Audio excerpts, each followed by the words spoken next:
Hello, students. Welcome to the official channel of Dronas.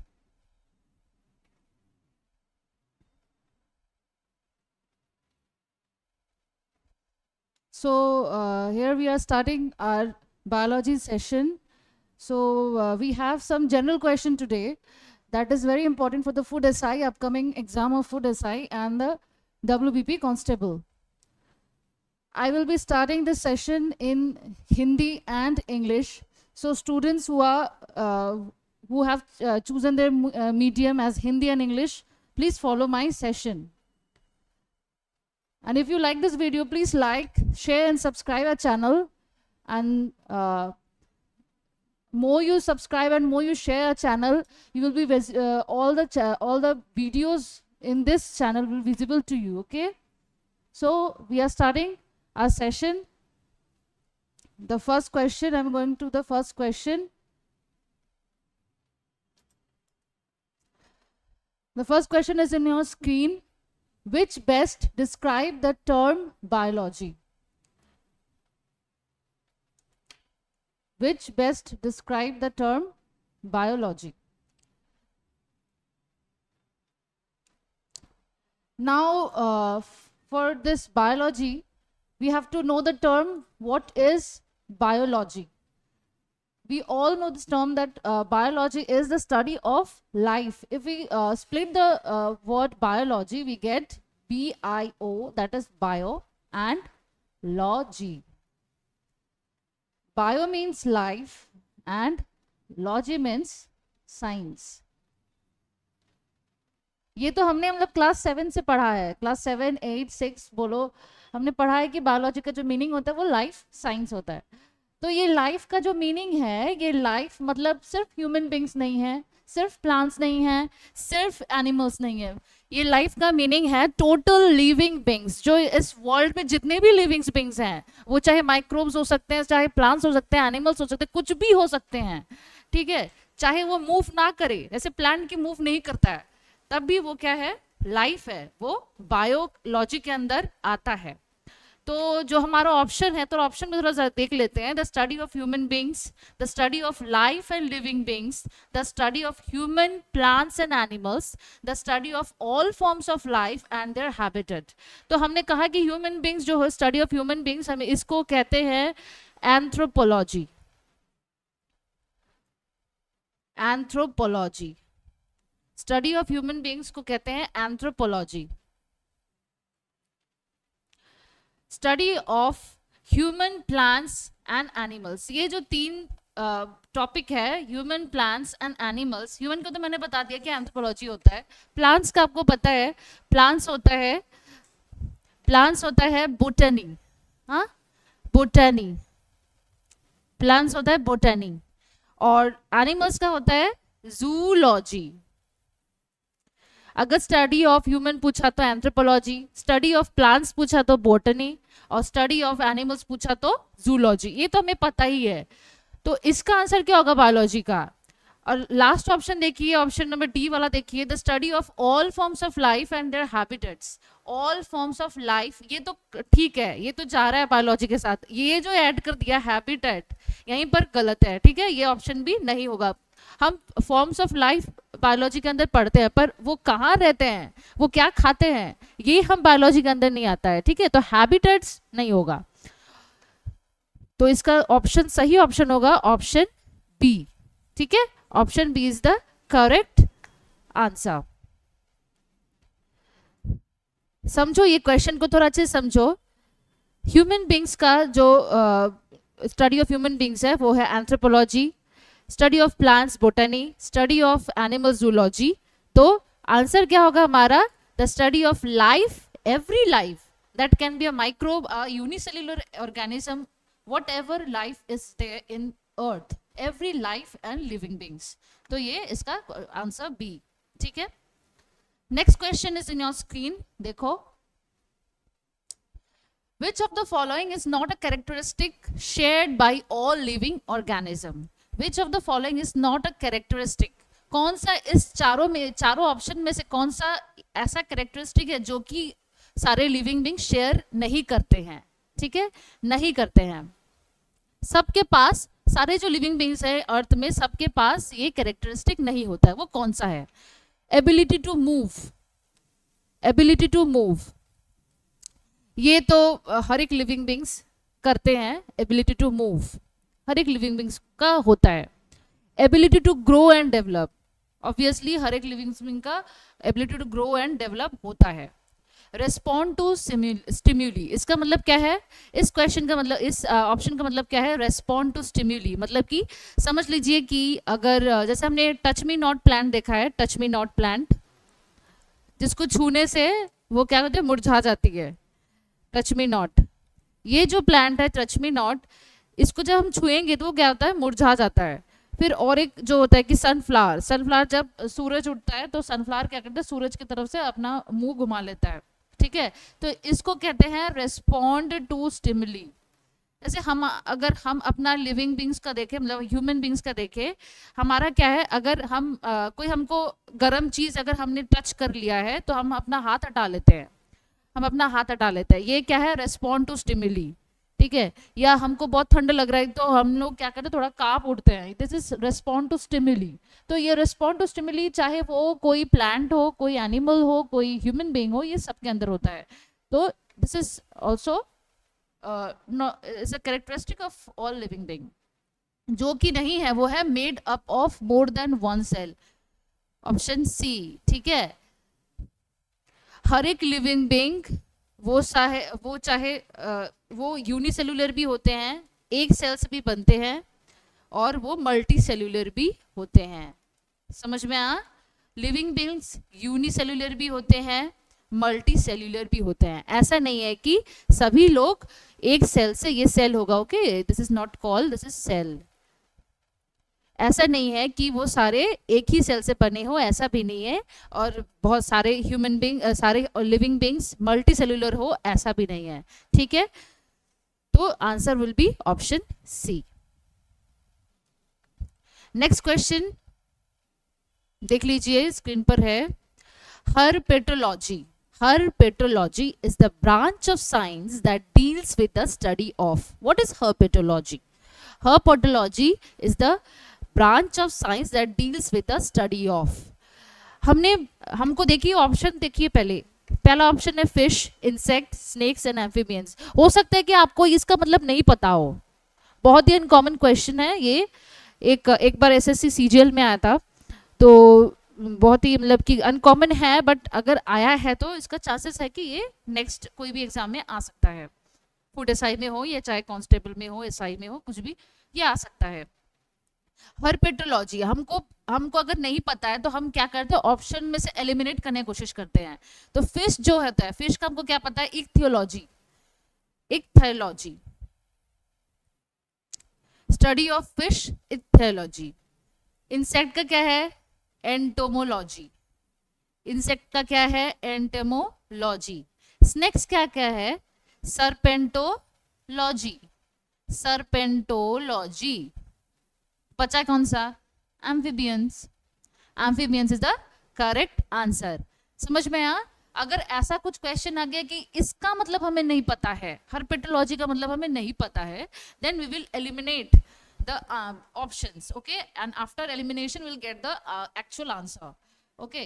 तो fish का क्या है? थायलॉजी है। इंसेक्ट का क्या है? एंटोमोलॉजी है। स्नेक्स का क्या है? सर्पेंटोलॉजी है। और एम्फीबियंस का तब क्या होगा? हर्पेटोलॉजी होगा। ये तो सिंपल सी बात है, जब हम एलिमिनेट कर देंगे तो we'll get the actual answer, okay। so question number 3 complete. अब क्वेश्चन नंबर 4 में चलते हैं। देखिए ये बहुत ही अच्छा क्वेश्चन है। Gnathology, it is G silent over here, okay? G is silent. Gnathology is the study of which of the following? ये gnathology जो वर्ड है, इसको हम पहले ब्रेक करते हैं।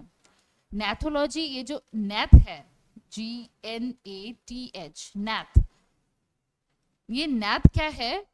हमारा जो माउथ है, माउथ के पूरे सिस्टम को, जितने भी जॉज है, टीथ है, जो पूरा सिस्टम जो माउथ का है, इसको हम नैथ बोलते हैं, ठीक है, जिससे हम चबाते हैं, ठीक है, चबा के जो हम खाना खाते हैं, ये जो पूरा सिस्टम है, एवरीथिंग इज कॉल्ड नैथ, ठीक ठीक है, तो इसका आंसर क्या होगा? यहाँ पर देखिए, teeth, only teeth will not be the answer, only jaws will not be the answer, only tongue is not the answer. तो what is the answer? Masticatory system. Masticatory system जो कि मास्ट करने में, मतलब चीजों को मास्ट चबाने में हमारे हमको हेल्प करता है. Masticatory system will be the actual answer. Okay, teeth, jaw, tongue, तीनों में से कोई भी नहीं होगा. Masticatory will be the actual answer. Masticatory system is gnathology. Gnathology is the study of masticatory system. What is masticatory system? जो कि हमारा माउथ का पूरा portion, complete mouth is masticatory system. Okay, देखिए बहुत ही इजी क्वेश्चन है. अगर आपको पता है then you will able to solve this question. अगर आपको इस टर्म का मतलब नहीं पता है कि then you will unable to solve this question. But ये क्वेश्चन बहुत इंपॉर्टेंट है. क्वेश्चन सिंपल है, इतना भी कुछ डायरेक्ट क्वेश्चन है. क्वेश्चन सिंपल है, आपको बस जानना है व्हाट इज नाथोलॉजी. ठीक है, तो ऐसे सारे लॉजी टाइप के जितने भी सवाल हैं, ठीक है, लॉजी टाइप के जितने भी क्वेश्चंस है, ये आप थोड़ा सा ना रट लीजिए. थोड़ा सा अगर आप बाय हार्ट कर लेंगे तो it will be helpful for you. और नहीं तो ये स्प्लिट करके टर्म्स पढ़ा कीजिए. मैथ, लॉजी ऐसे के स्प्लिट करके टर्म्स पढ़ा कीजिए, तो ये क्या होता है, कंप्लीटली दिमाग में रहता है. Next question, who is known as the father of biology. ये तो बहुत कॉमन क्वेश्चन है, बहुत बार एग्जाम में आया है, चाहे वो BCS हो, चाहे वो कोई भी स्टेट का एग्जाम हो. ये तो बहुत बार आया है. Which is known as, who is known as the father of biology. तो इसका आंसर सबको पता है, बहुत मतलब आया है, कॉमन क्वेश्चन है, सबको पता है, that is Aristotle. Aristotle is the father of biology. तो थियोफ्रास्टस क्या है? Theophrastus is the father of botany. जितने भी फादर हैं, हाँ, आपके जितने भी फादर हैं ये बायोलॉजी रिलेटेड, सब आप लोग पढ़ लीजिए. Father of botany is Theophrastus.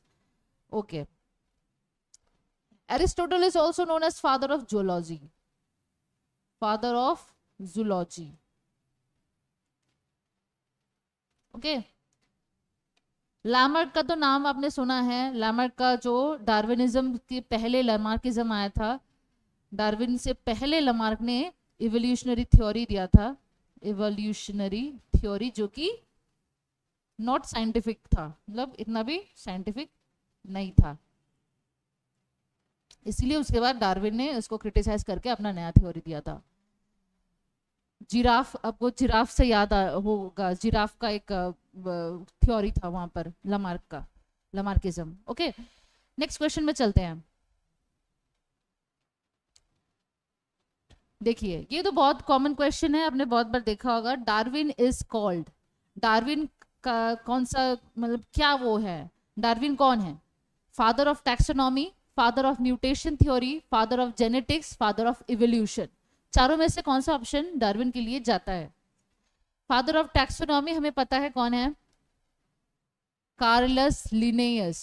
Okay, Carolus Linnaeus.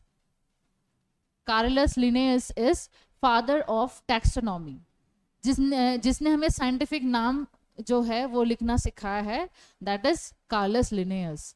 उनके नाम, उन्होंने जिस वे से हमें लिखना सिखाया है, साइंटिफिक नेम, वही है फादर ऑफ टैक्सोनॉमी, वही हम यूज करते हैं.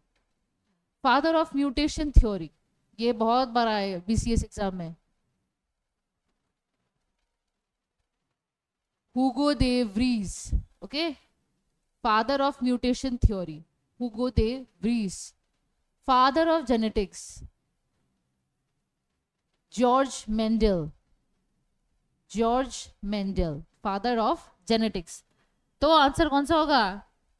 देखिए, तीनों ऑप्शन को मैंने एलिमिनेट कर दिया, तो आंसर कौन सा होगा? Obviously father of evolution. देखिए, एक ही क्वेश्चन से हमें कितना सारा इंफॉर्मेशन मिल रहा है. तो हमको पहले हम नहीं जानते थे कि फादर ऑफ टैक्सोनॉमी कौन है, Carolus Linnaeus. Father of mutation theory, Hugo de Vries. Father of genetics, George Mendel. और father of evolution, that is Darwin. मतलब एक ही क्वेश्चन से हमें 4 इंफॉर्मेशन मिले. ठीक है, नेक्स्ट क्वेश्चन में चलते हैं. स्टूडेंट्स, आप लोग प्लीज लाइक कर दीजिएगा अगर ये वीडियो अच्छा लग रहा है, और ये चैनल को शेयर कीजिए, सब्सक्राइब कीजिए चैनल को, और जितना आप इसको शेयर करेंगे उतना क्या होगा, लोगों को भी हेल्पफुल होगा, हमारे इस चैनल से जुड़ने में उनको भी सहायता मिलेगी। और आपको अगर पेड कोर्स में आना है, द्रोणास के पेड कोर्स में आना है, तो आप हमें कांटेक्ट कर सकते हैं। ये हमारा नंबर है, यहाँ पर जो नंबर दिख रहा है ये हमारा नंबर है, यहाँ पर कांटेक्ट कर सकते हैं। हमारा वेबसाइट भी है एंड जीमेल भी है, आपको जहाँ जैसे भी कांटेक्ट करना है कीजिए। ये हमारा एड्रेस है। अगर आप लोग वेस्ट सिलीगुड़ी से हैं तो बहुत ही इजीली आप हमें रीच कर पाएंगे। अगर बाहर से हैं तो वो भी हमें हमारे ऑनलाइन क्लासेस में, पेड कोर्स में आ सकते हैं। बहुत ही रिजनेबल वो है, फीस है, और आपको ऑल टाइम सपोर्ट मिलता रहेगा जब तक कि आपका एग्जाम, आप कोई भी एग्जाम में क्लियर ना कर पाए, तब तक आपको सपोर्ट मिलेगा। आप प्लीज़ कांटेक्ट कीजिए। अगर कोई भी प्रॉब्लम है, हमारे टीचर्स हैं, वो आपकी मदद करेंगे। ठीक है, नेक्स्ट क्वेश्चन में चलते हैं। Father of Indian surgery, father of Indian surgery कौन है? ये क्वेश्चन हमें हिस्ट्री में भी देखने को मिला है और ये बायोलॉजी के भी क्वेश्चंस में आ सकता है। ठीक है, फादर ऑफ इंडियन सर्जरी कौन है? सबको पता है, ये इसका आंसर क्या होगा? Sushruta. Okay, father of Indian surgery Sushruta. Father of Indian medicine अगर बोला जाए, Indian medicine, father of Indian medicine, देखिए थोड़ा सा डिफरेंट है। ओके, सर्जरी एंड मेडिसिन, देखिए अब कंफ्यूज मत हो जाइएगा, सर्जरी के साथ मेडिसिन का थोड़ा डिफरेंट है। That will be Charaka. Father of Indian medicine will be Charaka. Okay, Aryabhatta का तो कोई लिंक नहीं है बायोलॉजी के साथ, इनका तो कोई लिंक ही नहीं है। ये मैथमेटिक्स के लोग हैं तो इसका कोई लिंक नहीं है। एवी ल्यूवेनहॉक, इनका क्या है? इन्होंने लिविंग सेल फर्स्ट डिस्कवर किया था। अगर हमें पूछा जाए कि सेल किसने डिस्कवर किया, सेल किसने डिस्कवर किया, हम बोलेंगे रॉबर्ट हुक। रॉबर्ट हुक ने सेल डिस्कवर किया है। अगर पूछा जाए कि लिविंग सेल किसने डिस्कवर किया है, रॉबर्ट हुक ने डेड सेल डिस्कवर किया था। डेड सेल लिया था किसके साथ? किससे? कॉर्क से। ठीक है, कॉर्क से उन्होंने डेड सेल लिया था। पर लीवेनहॉक ने क्या किया था? लिविंग सेल डिस्कवर किया था। लीवेनहॉक ने क्या किया? अपना एक माइक्रोस्कोप बनाया था। लीवेनहॉक ने अपना एक माइक्रोस्कोप बनाया था। उस माइक्रोस्कोप से उन्होंने लिविंग सेल को देखा। ठीक है, लिविंग सेल को देखा। फर्स्ट जिन्होंने डिस्कवर किया that is A V Alexander von Leeuwenhoek. Okay, next question में चलते हैं। देखिए 4 इंफॉर्मेशन मिल गए इससे, एक क्वेश्चन से। ठीक है, अब नेक्स्ट क्वेश्चन में चलते हैं। इसके बारे में साइटोलॉजी का जो चैप्टर है इसमें हम डिटेल से पढ़ाएंगे, जो लीवेनहॉक और ये रॉबर्ट हुक का जो कंट्रीब्यूशन है टुवर्ड्स बायोलॉजी, ये हम डिटेल्स में पढ़ेंगे इन साइटोलॉजी चैप्टर। ठीक है, नेक्स्ट क्वेश्चन में चलते हैं। Question number 8, acupuncture is a medical system of treatment in which, देखिए 4 ऑप्शन है। Herbs are used to relieve pain, ये तो कभी हो नहीं सकता। हमने एक्यूपंक्चर का बहुत वीडियोस देखा, अभी तो बहुत ज़्यादा फेमस है एक्यूपंक्चर, बहुत ज़्यादा मतलब कि एक साइंटिफिक वे है टू रिलीव पेन। ठीक है, तो herbs are used to relieve pain, ये तो हो नहीं सकता। सर्जरी इज डन, सर्जरी तो कभी एक्यूपंक्चर में करते ही नहीं है। तो आंसर क्या होगा? Option B, needles are inserted into a particular parts of body to relieve pain. ठीक है, पंक्चर का हमको मतलब समझना पड़ेगा। यहाँ पंक्चर से आपको मतलब समझना पड़ेगा कि यहाँ पर पंक्चर किया जा रहा है। ठीक है, पंक्चर किया जा रहा है बॉडी के पार्ट को पंक्चर। जब हम लोग टायर को पंक्चर करते हैं तो उसका हम लोग क्या करते हैं? कोई नीडल्स घुस जाता है कि कोई कुछ घुस जाता है, तब जाके वो टायर पंक्चर होता है। तो यहाँ पर बॉडी के पार्ट को नीडल्स घुसाकर पंक्चर किया जा रहा है, दैट इज एक्यूपंक्चर। और एक्यूप्रेशर और एक्यूपंक्चर में आप प्लीज कंफ्यूज मत हो जाइएगा। ठीक है, एक्यूप्रेशर इज डिफरेंट, जो कि प्रेशर पॉइंट होता है और वो अलग होता है, और एक्यूपंक्चर इज डिफरेंट। ओके, जहाँ पर पंक्चर मतलब सुई घुसाकर इंसर्ट किया जाता है बॉडी के अंदर टू रिलीव पेन। ठीक है, ये जो साइंटिफिक मेथड आप लोग मत करने जाइएगा, ये डॉक्टर्स लोग करते हैं, जो कि स्पेशलिस्ट होते हैं वही करते हैं। ओके, अच्छा नेक्स्ट क्वेश्चन चलते हैं। Question number 9, question number 9, the study related to the fishes is called, हमने अभी पढ़ा था ना फिश का जो है स्टडी, उसको क्या कहते हैं? आप लोग तो आंसर बता ही दीजिए, कौन सा आंसर होगा? आंसर कमेंट करके बताइए। क्वेश्चन नंबर 9 का आंसर कौन सा होगा? कमेंट करके बताइए। हमने अभी इससे पहले क्वेश्चन में पढ़ा था कि फिश का स्टडी को क्या कहते हैं, उसमें हमने 4 ऑप्शन भी थे, 4 ऑप्शन का हमने भी मतलब भी समझाया था। तो यहाँ पर आंसर क्या होगा, ऑप्शन, ये आपका होमवर्क रहा, ठीक है, होमवर्क में बताइएगा, कमेंट में बताइएगा कि इसका आंसर क्या रहा। क्रिप्टोलॉजी बता दे रही हूँ, क्रिप्टोलॉजी का कोई बायोलॉजी के साथ कनेक्शन ही नहीं है, ठीक है, क्रिप्टोलॉजी समथिंग एल्स। सिक्रोटोलॉजी, इसका भी कोई कनेक्शन नहीं है। लेपिडेप्टेरोलॉजी, लेपिडेप्टेरोलॉजी क्या है,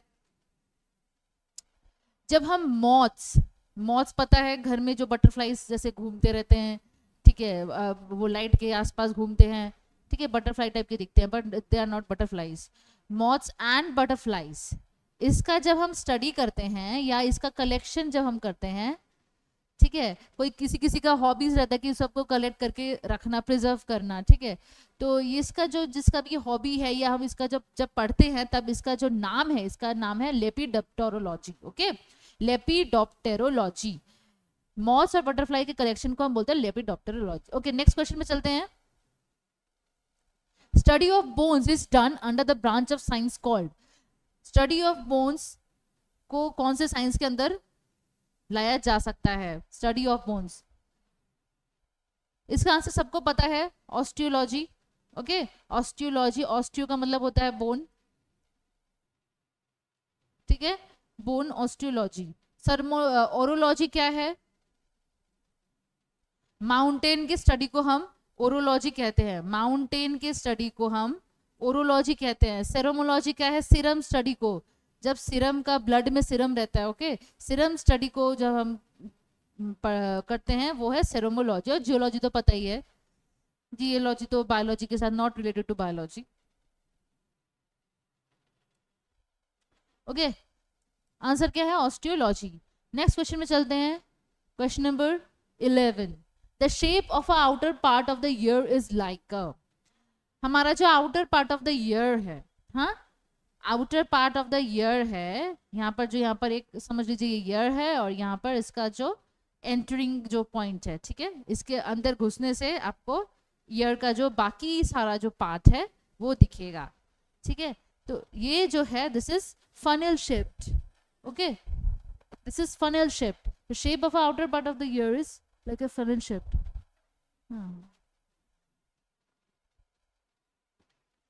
shape of outer part of the ear is like a funnel shaped, मतलब कि जहां से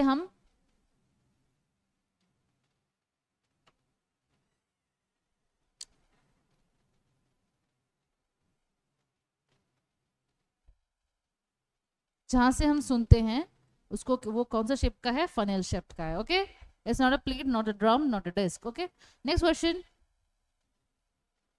question number 12। The colour of skin is definitely defined mainly by the presence of which of the following components, ये तो सबको पता है, ये तो बहुत इजी है, that is melanin.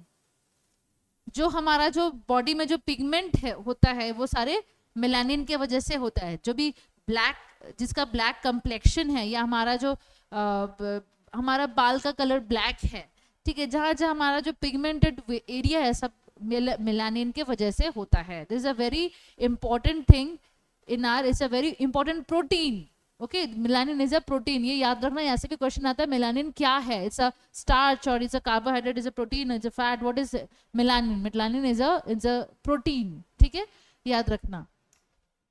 Melanin protein की वजह से हमारे बॉडी में जितना भी पिगमेंट है या कलर है मेलानिन प्रोटीन की वजह से होता है, okay. Next question, question number 13। In coriander the useful parts are, जब हम लोग कोई धनिया का जो वो होता है, पेड़ होता है या पौधा होता है धनिया का, उसमें कौन सा पार्ट सबसे वाला यूजफुल है, इंपॉर्टेंट है? First option is roots and leaves. कभी तो हम रूट्स को खाते ही नहीं है धनिया का, तो roots is not the answer, root नहीं होगा। लीव्स एंड फ्लावर, फ्लावर भी धनिया का नहीं खाया जाता है, ठीक है, तो ये भी आंसर नहीं होगा। लीव्स एंड ड्राइड सीड्स, पहले फ्लावर्स एंड ड्राइड फ्रूट, यहाँ पर तो लीव्स के बारे में बोला ही नहीं है। क्वेश्चन ऑप्शन नंबर डी में लीव्स का कोई मतलब नाम ही नहीं है, जिक्र ही नहीं है, तो जहां पर यहाँ पर लीव्स नहीं है तो ये वाला ऑप्शन नहीं होगा, ठीक है। ऊपर में रूट्स है, रूट्स हम नहीं खाते हैं तो इसके ऑप्शन नहीं होगा। लीव्स एंड फ्लावर, फ्लावर को हम नहीं खाते हैं तो this not be the answer. और तब आंसर क्या होगा, leaves and dried seeds. Okay, leaves and dried seeds eliminate करते हुए चलिएगा तो फिर will get the actual answer. Next question, question number 14। Question number 14, what is the name of first mammal clone of ship? तो पहला जो mammal clone बना था, व्हाट इज मैमल? जिसका मैमरी ग्लैंड्स है। ओके, मैमरी ग्लैंड्स मतलब easy simple words में breast, जिसका जो लिविंग बीइंग का ब्रेस्ट है, मैमरी ग्लैंड्स है, उसको हम मैमल कहते हैं। तो शिप का जो मैमल क्लोन है उसका नाम क्या है? मैमल क्लोन जो शिप का बनाया था उसका नाम क्या है? डॉली। ओके, ये याद रखना, डॉली जो है first mammal clone of ship है। ठीक है, ये क्वेश्चन आया है स्टेट एग्जाम में, आया है, कोई एक स्टेट एग्जाम में ये क्वेश्चन आया था। Which of the following eye disorder is known as a lazy eye? Lazy eye कौन से डिसऑर्डर को कहा जाता है? अच्छा, पहले हम देखते हैं हाइपरमेट्रोपिया का मतलब क्या होता है। हाइपरमेट्रोपिया का मतलब होता है जब हम दूर की चीज को हम देख नहीं पाते हैं, सामने की चीज को हम देख पाते हैं, जो हमारे नियरेस्ट लोकेशन में जो चीज है उसको हम देख सकते हैं, that is near sightedness. Okay, near sightedness को हम बोलते हैं हाइपरमेट्रोपिया, और इसका उल्टा क्या है? मायोपिया, जो फार साइटेडनेस है।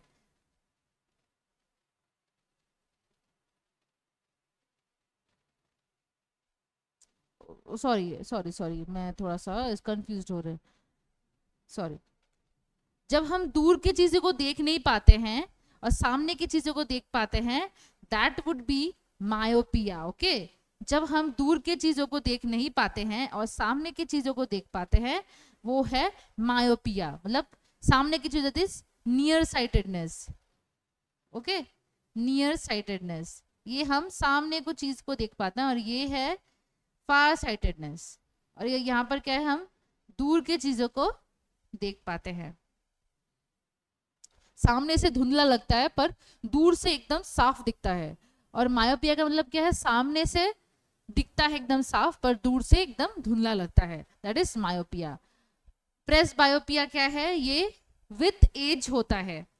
विथ एज, जब आंख धुंधला लगने लगता है, सब कुछ जो भी हम देखते हैं वो धुंधला लगता है। विथ एज, एज के साथ साथ जितना एज बढ़ता है, जैसे हमारी दादी या हमारी नानी का जो एज बढ़ गया है, उनके आंख में चश्मा है, उनको सब धुंधला दिखता है बिकॉज ऑफ दिस प्रेस बायोपिया। तो आंसर क्या होगा? लेजी आई का होगा एम्ब्लायोपिया। एम्ब्लायोपिया, ये देखना, ये क्वेश्चन आपने कभी फेस नहीं किया, ये एसएससी सीएचएसएल में आया था। ठीक है, और इसके आंसर जो भी एसएससी के एग्जाम्स में आता है, जो भी क्वेश्चन बायोलॉजी का, वो उसका चांस होता है कि वो स्टेट लेवल के एग्जाम्स में भी आएगा। ठीक है, तो ये थोड़ा सा देख लीजिए, एम्ब्लायोपिया। एम्ब्लायोपिया का आंसर, और एक आई डिसऑर्डर का इसका नाम क्या है? Lazy I. लेजी आई मतलब कि बहुत ही कम दिखता है, कि देखने का मन नहीं करता है, तब हम बोलते हैं एम्ब्लायोपिया इज और lazy eye. Okay, next question में चलते हैं। Question number 16, silviculture is a branch of botany in which we study about. Silviculture जो है, इसका क्या होगा? इसका होगा डेवलपमेंट ऑफ फॉरेस्ट। ये इसका थोड़ा सा ना स्पेलिंग गलत हो गया है, यहाँ पर थोड़ा स्पेलिंग देख लीजिएगा आप लोग। Forest, okay, this is will be the forest. Development of forest is Silvi culture. Okay, development of forest is Silvi culture. ये जितने भी कल्चर के क्वेश्चंस है, सारे कल्चर के क्वेश्चंस आप थोड़ा सा बाय हार्ट कर लीजिएगा। Culture questions is very important. ये जितने भी छोटे छोटे एग्जाम्स जैसे कि फूड एसआई या कांस्टेबल या जो भी ऐसे टाइप के एग्जाम्स है, स्टेट लेवल के एग्जाम, ये कल्चर वाले क्वेश्चंस बहुत इंपॉर्टेंट होते हैं। तो इसका एक जो जितना भी सीरीज है कल्चर का, जो भी है, पिसी कल्चर, सिल्वी कल्चर, ओवी कल्चर, जितना भी कल्चर है सारा आप याद कर लीजिए एकदम। Okay, next question, question number 17, study of pollen grains is called. Study of pollen grains, ये तो ऑप्शन से समझ में आ रहा है कौन सा ऑप्शन होगा, देख लीजिए, ऑप्शन समझ में आ रहा है। ये थोड़ा सा यहाँ पर ना थोड़ा सा प्रिंटिंग मिस्टेक, थोड़ा देख लीजिए। फाइकोलॉजी, फोकोलॉजी नहीं होगा, ये फाइकोलॉजी होगा। Okay, phycology. पोमोलॉजी क्या है? फ्रूट के स्टडी को हम बोलते हैं, study of fruit is called pomology. ठीक है, फाइकोलॉजी, माइकोलॉजी, वन इज, ये है एल्गे, दिस इज फंगी। ये दोनों जो इतना इंपॉर्टेंट है, इतना इंपॉर्टेंट है, ये दोनों जो कितने बार एग्जाम में आया है इसका कोई मतलब ठिकाना नहीं है। तो फाइकोलॉजी, माइकोलॉजी, ये आप अच्छे से देख लीजिए। Phyco, algae, myco, fungi. Okay, phyco, algae, myco, fungi, ऐसे याद रखिए। पोमोलॉजी इज फ्रूट, तो answer will be pollen grain. से समझ में आ रहा है? Palynology will be the answer. Okay, palynology will be the answer. ठीक है, नेक्स्ट क्वेश्चन में चलते हैं। देखिए, आपको एक क्वेश्चन में से आपको चार डिटेल्स मिल जा रहा है, चार इंफॉर्मेशन मिल जा रहा है। तो क्वेश्चन अच्छे से देखिएगा, क्वेश्चन में आंसर को एलिमिनेट करने, ऑप्शंस को एलिमिनेट करने की कोशिश कीजिएगा, तो आपको एक्चुअल आंसर मिल जाएगा। Next question, question number 18, study of growing plants without soil is in water containing nutrient. जब वाटर में हम किसी चीज को, कोई प्लांट को ग्रो करते हैं, वाटर में कुछ न्यूट्रिएंट्स हम डाल देते हैं, वहां पर सॉइल का कोई जगह नहीं रहता है, ऐसे स्टडी को क्या कहते हैं? This is the answer. Answer क्या होगा इसका? Hydroponics. Okay, hydroponics is the correct answer. Hydroponics, hydroponics is the correct answer. जब सॉइल नहीं रहता है और वाटर में हम कोई प्लांट ग्रो करना चाहते हैं, तब उसको हम बोलते हैं हाइड्रोपोनिक्स। वाटर में सारे मिनरल्स मिल जाते हैं। Question number 19, in exobiology we study about. Exobiology को में हम क्या पढ़ाई करते हैं? एक्सोबायोलॉजी में हम क्या पढ़ाई करते हैं? एक्सोबायोलॉजी में हम एक्सटर्नल स्ट्रक्चर ऑफ, ये जो external structure of living beings है, इसको क्या कहते हैं? Morphology. Morphology. Life present on the earth, इसको क्या कहते हैं? Obviously biology. ठीक है, life present on the earth, obviously biology. ये होगा हमारा एक्चुअल आंसर। एक्सोबायोलॉजी इज जितने भी अर्थ के एटमॉस्फेयर की जितने भी लेयर्स हैं, वहां पर जितने भी लाइफ प्रेजेंट है, ठीक है, ये सारे एक्सोबायोलॉजी में आ जाते हैं। Okay, next question, this is the last question, और होपफुली नहीं है, this is the last question. Lungs of a plant. अच्छा, ये क्वेश्चन देखिए, बहुत अच्छा क्वेश्चन, बहुत इंटरेस्टिंग क्वेश्चन है। This is the last question and very interesting question. देखिए, लंग्स ऑफ द प्लांट क्या होगा? प्लांट का जो लंग्स है, लंग्स का मतलब क्या है? What is the work of lungs? Lungs का काम क्या है? लंग्स का काम है टू रेस्पायर। ओके, रेस्पिरेशन में हेल्प करता है लंग्स। तो प्लांट का ऐसा कौन सा ऑर्गन है जो कि रेस्पिरेशन में हेल्प करता है? प्लांट्स के रेस्पिरेशन में कौन सा ऑर्गन हेल्प करता है? तो फ्लावर तो कभी हेल्प नहीं करता, फ्लावर रिप्रोडक्शन में हेल्प करता है। अगर पूछा जाए कि प्लांट्स का कौन सा ऑर्गन है जो कि रिप्रोडक्शन में हेल्प करता है, that will be flower. Roots का कहता है, रूट्स एब्जॉर्प्शन में हेल्प करता है। स्टेम्स का क्या काम है? रूट जब एब्जॉर्ब कर गया, स्टेम का काम क्या है? मूवमेंट। ओके, सर्कुलेशन या कह सकते हैं मूवमेंट, सर्कुलेशन या मूवमेंट, स्टेम का काम है ये। तो लीव्स का काम क्या है? To respire, to respire. Respiration किसका कहाँ होता है? लीव्स में होता है। ठीक है, लीव्स का काम है टू रेस्पायर, रेस्पिरेशन। ठीक है, तो सारे क्वेश्चंस एक बार अच्छे से देख लीजिए। शुरू से मैं एक बार दिखा देती हूँ सारे क्वेश्चंस को। फर्स्ट क्वेश्चन का आंसर देखिए, आंसर होगा, बायोलॉजी टर्म का क्या मतलब है? The study of life and living beings. Second question, which is not a characteristic shared by all living beings, that is made up of more than one cell। ये हर एक living being characteristic share नहीं करता है। Next question, herpetology is a branch of science that deals with the study of, herpetology amphibian के study से deal करता है। इसमें मैंने 3 इंफॉर्मेशन दे दिया है। यही लॉजी वाला जो सीरीज है वो आप अच्छे से बाय हार्ट कर लीजिए। Next question, question number 4, Gnathology is the study of which of the following? Masticatory system. Gnathology is the study of masticatory system. Who is known as the father of biology? Father of biology is Aristotle, who is also known as father of zoology. Theophrastus is father of botany, and Lamarck is associated with evolutionary theory. After Lamarckism, we get Darwinism. Darwin is known as, in the next question, Darwin is known as the father of evolution. Okay, father of evolution कौन है? Darwin. और यहाँ पर भी मैंने 4 information दिया, 3 information अलग से दिया है. That is father of taxonomy Carolus Linnaeus, father of mutation theory Hugo de Vries, and father of genetics that is George Mendel. Next question, father of Indian surgery. ये मैंने बताया कि सुश्रुता जो है वो है फादर ऑफ इंडियन सर्जरी. तो father of Indian medicine कौन है? Charaka is a father of Indian medicine. A V Leeuwenhoek किससे associated? He is the inventor of या discoverer of living cell and inventor of microscope. ठीक है. Next question, acupuncture. Acupuncture is needles are inserted into a particular parts of body to relieve pain. Acupuncture मतलब कि body के part में puncture करके जब pen को रिलीव किया जाता है, we call it acupuncture. Next question, the study related to the fishes is called. इसका तो मैंने होमवर्क बताया, इसका आंसर क्या होगा आप लोग बताइए मुझे. हिंट तो मैंने दे ही दिया है, आप बता दीजिए. Question number 10, the study of bones is done under the branch of science called osteology. और यहाँ पर मैंने तीनों का बोल दिया है, orology mountain, serology serum study, and geology is मिट्टी को लेकर जो स्टडी होता है, geology. The shape of our outer part of the ear is like a funnel. Okay, the shape of our outer part of the ear. Outer part याद रखिए. Okay, outer part question अच्छे से पढ़िएगा. Question अगर नहीं पढ़ेंगे ठीक से तो गलत हो जाएगा आंसर. तो ये outer part of the ear is like a funnel. The color of a skin is defined mainly by the presence of which of the following component? तो इसका आंसर क्या होगा? Melanin. Melanin is a protein जिसकी वजह से skin में pigment आता है. ओके.